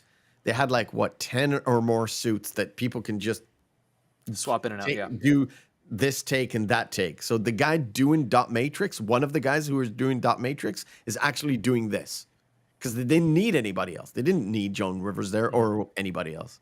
It's just a fun little bit because it's another way of doing a fourth wall break without actually looking at the camera and doing a fourth wall break. And what also, just as a side note too, the tube scene with the lasers. Yes. Do you notice that the fourth one is infamous specifically because they utilize the most overused ADR sound for screams ever, the Wilhelm scream. Yes. The fourth guy who gets shot is the Wilhelm. Yeah, exactly. Yeah. The thing is, all the laser shots, all the tractor beams, everything is literally ILM doing this thing. Mm-hmm. And they specifically asked to have a different sounds to the lasers while they're firing in order to not confuse it with Star Wars. Mm-hmm. That's the only thing they changed, because Mel Brooks insisted that they would have the same sounds, but George Lucas vetoed it. Same goes with the when they open up the Schwartz kind of laser like lightsabers. It's a different sound because of not to confuse it with actually Star Wars. Mm-hmm. That's something that he did insist on not doing.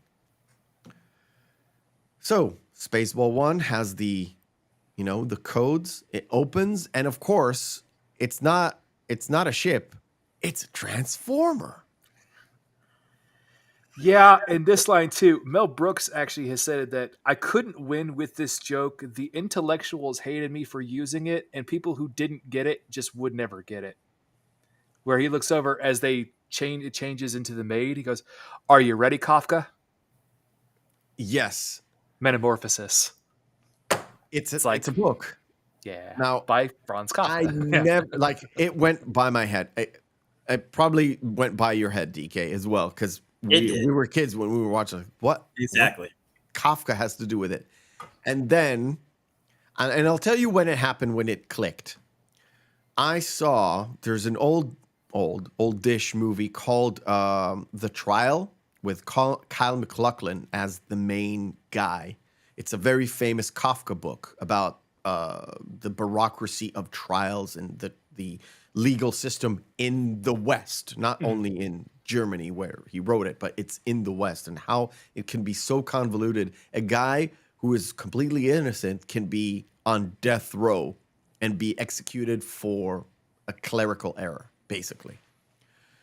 And Metamorphosis is another one of those famous books. And when I saw The Trial, getting into Kafka, and the first thing that came up was Metamorphosis. Yeah. And then it clicked. Yeah. I was like 22, 23, I think. But yeah, to me, the maid never looked like the maid. It always looked like fucking Lady Liberty. Yeah, the Statue of Liberty. Yeah. The Statue of Very Liberty. much It always looked like the Statue of Liberty to me. And then when they extended the horns into the escape pod, it's like then it clicked. Yeah. It was all on purpose with Mega Maid. Oh, and by that point, by the way, the President's crew is already on the ship, and there's a moment where you see the shape from outside, and you hear him running. And when he gets to it's like, why are you running? It's like, if I walked, the film would be over. the film would be over. Kind of like, oh, we know this ship is ridiculously long. The air sucking bit. For everybody who's seen this movie, they don't understand why are they sucking the fucking trees, and also every bit of snow off the peak The mountain. of the mountain. Yeah. Everything done with miniatures, everything done to the highest detail. And of course, goodbye, Princess Vespa. Why did he say princess? I don't know. Of course, Lone Star uses the Schwartz, turns it from suck. She's gone from suck to blow. Whoa, they're getting all the air back. Do something. Do something. And he goes on the radio and is like, oh, wait, I've got. Do something. I was waiting on that effect the whole time.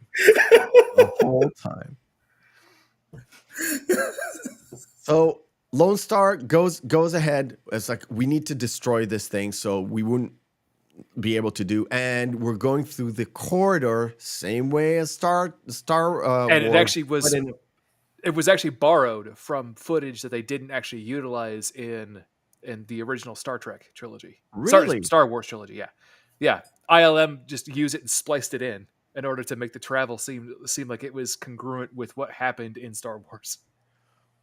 That's cool. Didn't know that. Awesome. Good to know. And again, we have another Star Trek tribute rather than just Star Wars tribute. What are you doing?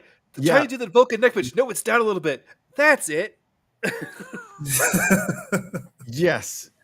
And yes, Paul. Yes. Paul said it in the chat is a nice payoff. Nice payoff, yes, yeah. exactly. So. Exactly. And of course, the guy who's shaving with the Spaceballs shaving cream, but he only has a half because he already started with the other half. The thing is, before I knew how to shave, I didn't understand why he just put the one half. For years, until I started shaving and it clicked, I didn't understand why when he was shaving, because I saw my dad shave, right? Why when he was shaving, why did he put just half the side? Wouldn't he want to do the other side too? Like, you stupid kid. You don't understand. And also, did you notice that the two of them, they're named Mylar? And I believe the other one is named Teflon. I didn't know. Yeah. I know that one of them is named Mylar, but it didn't. Yeah, it's supposed to be click for a me. play. Yeah, yeah. It's the play on the stuff that they're using on the shuttles to make sure Yep. it's sleek. Mhm. The fight scene. And they I love that too. What does that make us? The perfect spot. Absolutely nothing. Yeah, they had to put in the Empire Strikes Back, the reference that everybody kind of knows about Star Wars, which is I'm your father, but they couldn't just put it in. So I'm your father's brother's former roommate. What does that make us? Absolutely nothing. Absolutely nothing. Exactly. And then they go into this fight where at a certain point of the fight, they like Dark Helmet kind of kills one of the key grips or something. Mhm. And he's like, he did it. What? Because it's sort of a kid's thing, right? And then they get their Schwartz twisted because reasons. And then they play off on the fact that like Rick Moranis is really short, so Lone Star can literally put his hand on the helmet, and he can't get him. And then for god off, I don't know why they did it, but they did. It's like, oh, he steals the ring and he throws it away because oh man, it's the oldest trick in the book. Why are you doing this? You're such an idiot. You're such an idiot. What's wrong with you, man? Exactly. Let me get this back to you. Oh, look, you fell for that too. Which is, again, it harkens back to, it's like kids fighting in the playground, playing with lightsabers. And it's endearing and adorable, and it gets every single kid who's watching this like, yes, I did this with my friends after we saw Star Wars, and somebody took my lightsaber or dropped it in the sandbox or something. It's something that kids of small ages can relate to. This is what I related to, even though I didn't have anybody to play Star Wars with. And of course, because villains are villains, they talk too much. Remember All My Feelings? Villains talk too much. Yep. And he gets hit in the face, which starts off the chain reaction of him hitting the self-destruct, and everything goes into hyperdrive or just fast. So Lone Star runs away, easy, no problem. Oh, and then they start one of the worst movie tie-in songs I think I've ever heard in my entire life. Yes. Oh my god, that Spaceballs song is so bad. Theme song, which I never particularly liked at all. I just laugh every time I hear that song. It's just too on the nose. It really is too on the nose. To be fair, but if it ever comes on anywhere, it's like, oh shit! Now we're gonna listen to it. It literally puts you in the mood of, oh shit, there's a bear going into the escape pod. That's and the bearded lady, she's like, oh, you bearded bitch.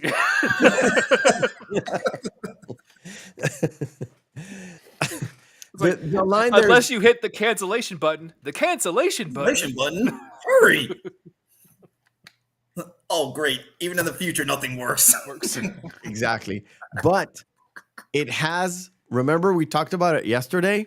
This one has the only swear word in the entire, except for shit. This is the only one that could get away with and get the PG-13 and below. Colonel Sanders opens up and he's like, "Oh, out of order, fuck."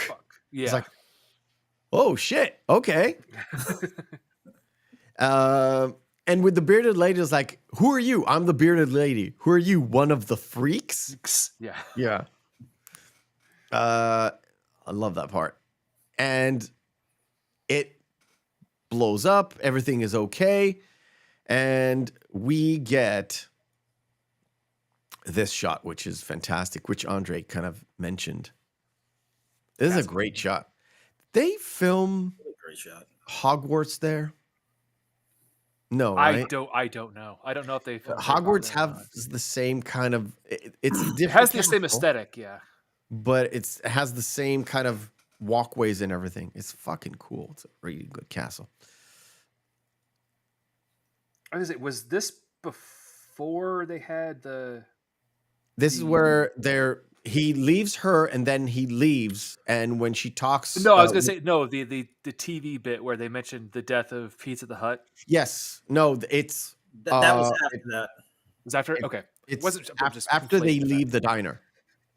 Because in the diner, they have their like faces on the floor because Barf is telling, why didn't you take the money? Take the money, yeah. Yeah, it's like, and I think her father kind of explains it that he took just cash. It was enough for gas and for parking, I think. Or Yeah, towing or cash, something like gas, that. and tolls. It's like Yeah, tolls. tolls.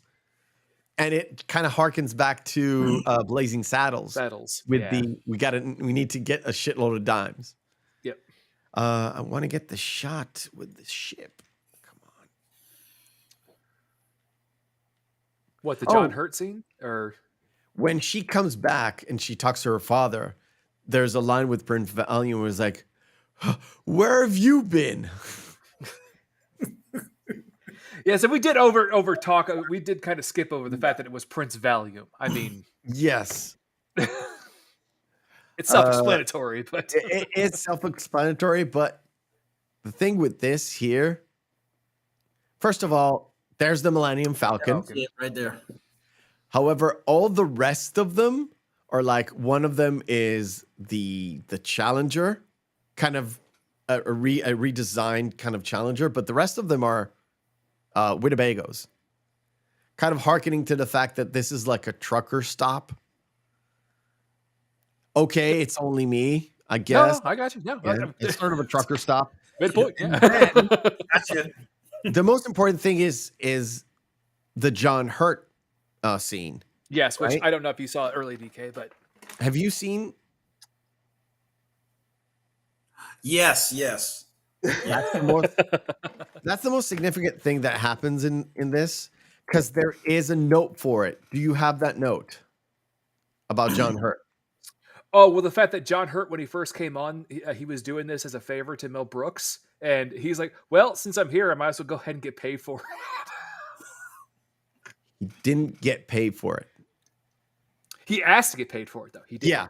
Yeah. He was there, and he thought it would be a split-second cameo. So just the fact that he's sitting there with the guys telling the jokes, Yeah. and that would be done. Then they said, no, we're kind of doing a recreation of this thing. So they did it just the one day, I believe. Not they didn't take a whole lot of his time. But he said, after spending so much time there and getting the rig to do the stomach thing, I should have got a salary for it. He should have had a daily salary for it, but he didn't. But it's Mel Brooks, and one hand rubbing the other hand. Yeah. But he Well, was that and just also- supposed to sit there. Yeah. Well, and John Hurt's line too, like his character's line is like, "Oh God, not again." Yeah. And I watched this before I watched Alien. Oh, so that okay. Oh. So you had no frame of reference either. Okay. Oh, Yeah, because when I watched Wow. this, I was 8 years old. I think 87. Yeah, I was 8 or 9 years old when I watched this for the very first time. Because I couldn't watch this in 87. I watched this in 88. I was 9 years old, and it was like I had no frame of reference. I saw Alien, I think 1990, so 2 years after. I was like, oh, and I loved Spaceballs, and I've watched Spaceballs more than once before watching Alien. So I was very well aware of this particular kind of scene. It's like, oh, I get it now. It's again because 8 years prior. And it goes into a song and dance number. Hello, my baby. Hello, my honey. It's the old Looney Tunes. he's supposed to be impersonating Michigan J. Frog. Frog. Yep. Yes. And I didn't know the name, but I knew the scene with the frog and the top hat and the cane, right? It's that one. Yes, that frog. Which and in the old Looney Tunes movies, he'll like do that number, and then he'll just like sit around like a regular frog. Yeah. Because it's always around one person, that one person slowly being driven mad by the frog. Exactly. First one I've seen him in was like a pork, rather than a Bugs Bunny. I think it was a Porky Pig or Daffy Duck one, where they literally got mad. Mm-hmm. And of course, once they left, it's like, check, please. And they're really hungry because they couldn't eat at the diner. So Lone Star gives Barf the cookie that was left. He opens it, tells him about the fact that he's a prince, and also have got liquid Schwartz in your glove compartment. When he poured it in, you saw that the lighting effect that they did. It's a practical lighting effect, but it works so good. And the Winnebago does like a donut in space. A donut in space is legit fucking funny. Well, then also too, because and you never needed the ring. The Schwartz was always with you. I got that ring out of a Cracker Jack box. Yeah. We do have the Planet of the Apes bit.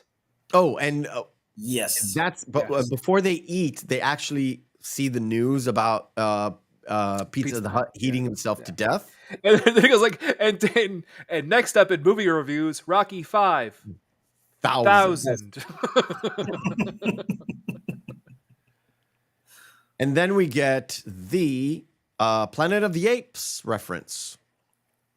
And now it comes together why it looks like Lady Liberty, because Planet of the Apes. Planet of the Apes. What does the ape say at Spaceballs? Oh, this planet's going to go to shit. Yeah. Spaceballs? Oh no. There goes the planet. Oh, that's There goes the planet. Now, it was rumored, and this kind of ties into next week with Austin Powers. It was rumored that Michael York was one of those apes. Rumored. But it's not. Yeah. It's not. DK, do you know who Michael York is? Have you seen Austin Powers? I'm not familiar. Have you seen Austin Powers before? One of them? Yes, He I've seen. plays all the Basil Powers. Exposition. Wait, I'm sorry. Say that again, Meef. He plays Basil Exposition in Austin Powers. He's like the main dude. He's like the M of James Bond. Oh, okay. That's Michael York. That's the actor. And it was rumored he was one of them. I don't know why, but it's just a little tidbit that I found out. Not that it matters. And of course, again, one of my personal favorites. I mean, it's the short version. I was like, that's where Meth got that from. Yeah. That's why I laugh every time I see your short versions. Yes, this is where it comes from. Scene right here. Yes, Every time. exactly. This scene, because the cardinal, whatever you want to call him, this pastor who does the ceremony, he starts off with Prince Valium and Princess Vespa. In comes Lone Star. No, he stops it and he's like, oh, okay. And he's so exacerbated with what's going on. He just wants to do the ceremony. Well, somebody's getting married today. Yeah, somebody's getting married today. It's like, okay. Barf. He's like, you, who are you? I'm the best man. What's your name? Barf. What's your full name? Or follow you. It's like, perfect. Are you the groom? No. Stand over there. It's like, okay, I can't take this. Let's go the short version. Do you? Yes. Do you? Yes. Good. You're married. Kiss her. Done. Perfect. And when they kiss, he's like, I finally got to do the full bit. Because he was waiting for it since like the start of the movie. So it's a great, nice little setup and payoff. Yeah. And it just, he seems to be super tense, and then he visually relaxes. You see his smile right there. And that kind of ends the movie, right? Just got married. Go with a Winnebago. Got married. And that's over there. Bye-bye, Virgin Alarm. Yeah, bye-bye, Virgin Alarm. Which is very important. Very important. Now, the sequels. So when they leave Yogurt for the very first time, you mentioned at DK, they say, maybe we meet again. in Spaceballs Spaceballs 2, The 2, Search for The More Search Money. for More Money. Money, yeah. Now, sequels. I have it written down here. In back in the day, before Rick Moranis retired, he actually pitched a sequel to this called Spaceballs 3, The Search for Spaceballs 2. Because he kind of a play it's on so- the script. It's It so didn't much- go off. Mel Brooks loved the title, but it didn't go off on the ground. It just fell through. Didn't work out. Oh, sorry. Meth, as an aside there, just real quick, that just reminds me of Thanksgilling, and I'm having PTSD, like just horrible flashbacks of Thanksgilling 3 right now. That movie's so bad. And after I mentioned the 2005 kind of special release. In 2008, Mel Brooks was set to do a sequel. They started working on a production, and 2008 was the animated series. Sorry, Yeah. there was an animated series. It starred Daphne Zuniga came in to do the voiceover. I think Bill Pullman as well, but I'm not sure. Couldn't find any information about that. Mel Brooks gave his voice to the characters, and it was literally kind of the same as the movie, but with extra bits in it towards the end part. But it was not well received. It seemed too kiddie, and it was canceled after one season. Well, it was also in so many ways like the Clerks animated series that they made, which I haven't watched yet. But after they finished this season, again, 2008, Mel Brooks wanted to do Spaceballs 2, A Search for More Money. It had a title, it had a project. They started work on it, and it fell through because one of the things that were holding it back is they wanted Rick Moranis back, but at the time he was like, I'm done. I'm retired. I'm not coming back ever. So it kind of fell through because they really wanted him back. And they said it won't work if we didn't get Dark Helmet. Yeah. I mean, well, and also John Candy had already passed. Joan Rivers I do believe that was before Joan Rivers had passed too. Oh, yeah. She passed in 2014. Yeah. I think 14 or 16. One of those years. Where she literally went on like a procedural to take some of the plastic out, and that's what killed her. Apparently. No, I think it was a heart thing. Never mind. Never mind. But yeah, it fell through because they wanted to go through it, and one of the first things was Rick Moranis because they said they could. Mel Brooks said they could work around the fact that John Candy's not Barf, and they're not going to bring Barf back. But they needed their prime antagonist. Yeah. And it wouldn't work.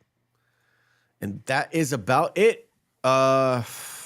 Enjoyed it immensely this week. I'm every time I watch it and talk about it and remember the lines, even if I don't remember them like word for word, it's just great. The spirit is there. Mm-hmm. One of the most fun films that as a Star Wars fan to watch is this one, because George Lucas gave his permission not only because he loves Mel Brooks. He saw that Mel Brooks came to this project with love for the original. He did Young Frankenstein as love for horror stuff. He did History of the World because he loves the Cecil B. DeMille kind of epics. So he wanted to give that homage. All that comes from love of those specific genres, not as a like the fandom, but as a movie fan rather than just a fan of Star Wars. That's why they included a lot of like Star Trek stuff, which was again in '87. You had, I think it was right after The Voyage Home, I think was '86, which was the fourth Star Trek movie. So that was in kind of there, but not really there. And the fact that he loved it, That's why George Lucas, he saw the love that Mel Brooks has for the genre. He gave him permission. I have nothing else to say. Feelings? Let's go. DK, DK? your thoughts? Kind of summarize what you feel about the movie. I mean, this is a good movie. This is a good movie to go back to every time. I mean, even when I'm just randomly thinking of stuff, I will randomly think of scenes from this movie. And pretty much what is it? I'd say a few. My wife catches on. And it's basically a huge joke between the two of us after that. Yeah, me and my wife as well. It's one of those movies where you watched as a kid, come back to it as a young adult, then an older adult, and then if you have kids, it just works. And like Andre had that thing where he didn't watch Star Wars, but he watched this, and this was his Star Wars. For my kids, they did watch Star Wars, but they're not really into it, which is fine. They're into this movie because it's funny.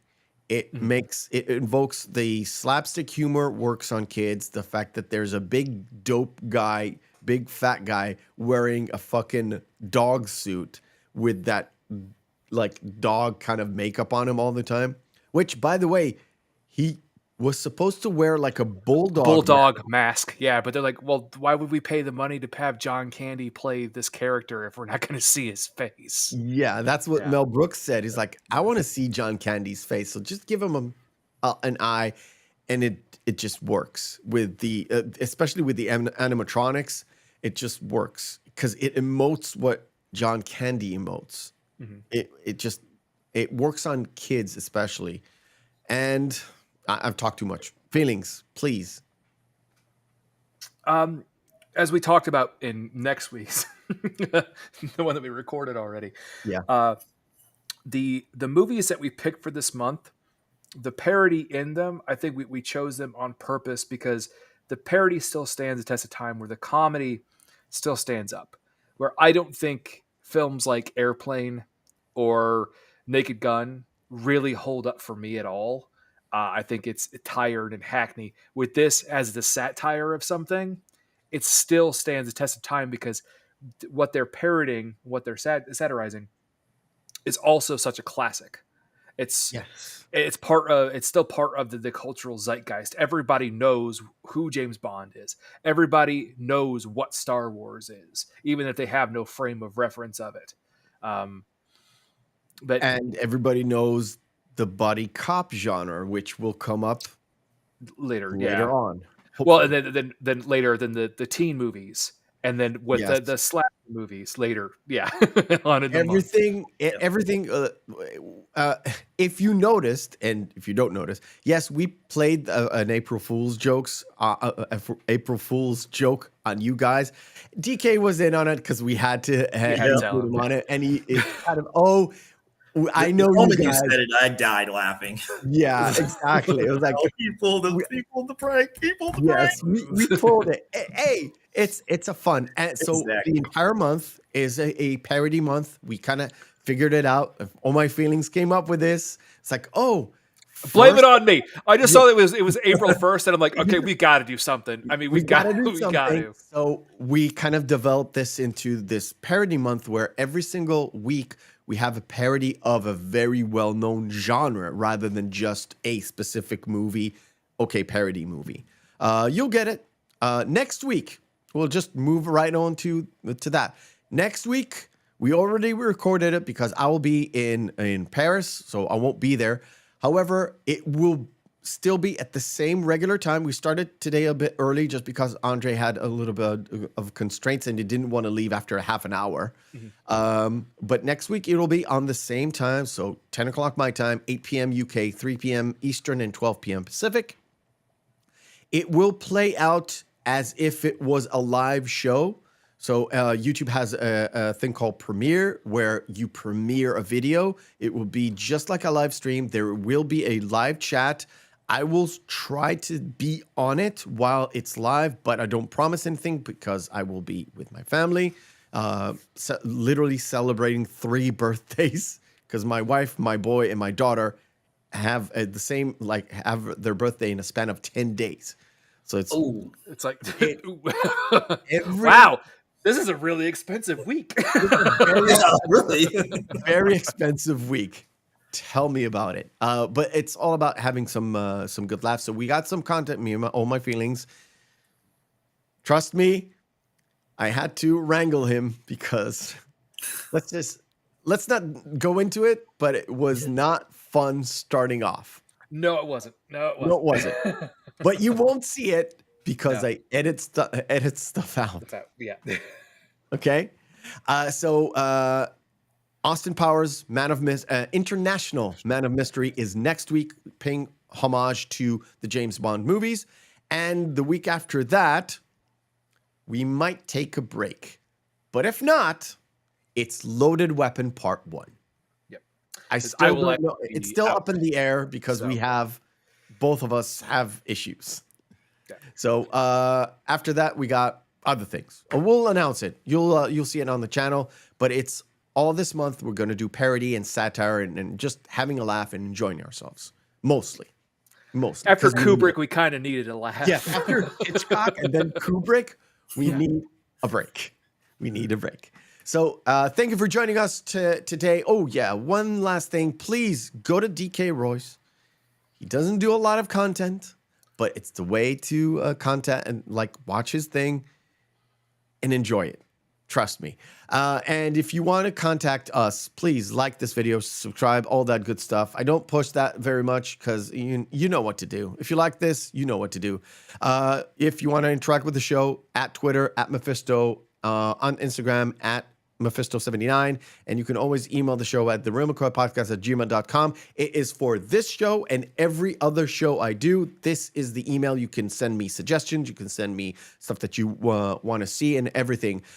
This coming Monday, the last of the original Cruise movies are on the Monday watch party. The way that we do the Monday watch party is I ask you to grab a copy, or I actually put down a link in the chat so you can actually click it. It is a safe link. It's mostly going to the actual internet archives, the Wayback Machine. It has archived a lot of movies, so you can genuinely see it through there and watch it with me. And the way you do it is either have 2 monitors or have your TV and your phone with you. You can always have some sort of couple of monitors so you can watch on one side and have my commentary with no movies playing in the background, and have one little, I don't have it right now, but it's set up, but the timer will be right there so you can sync up with me and we can watch it together as if I was sitting in your couch at your house or my couch at my house, and enjoy movies. This week, like I said, Star Trek VI, The Undiscovered Country, the last of the original crew, and after that, it's going to be something else which I haven't actually decided, but it won't be Star Trek Generations. It's going to be a stop on the Star Trek thing because Star Trek Generations, recently saw it, don't want to watch it again. Seriously, don't. That's okay. And I don't want to jump to First Contact without watching Star Trek Generations. So we're going to stop because it's a good time to stop. We're going to watch something else. And that is basically it. From me, from this guy, I bid you farewell, goodbye, and have the rest of a great weekend.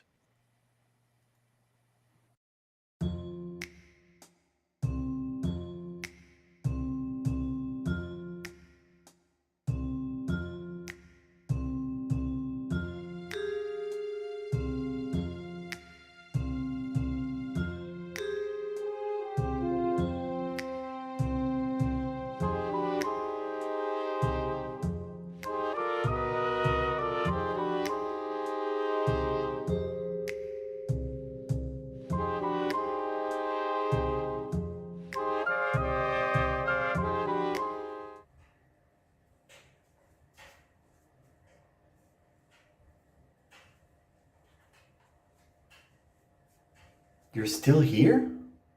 It's over. Go home. Go.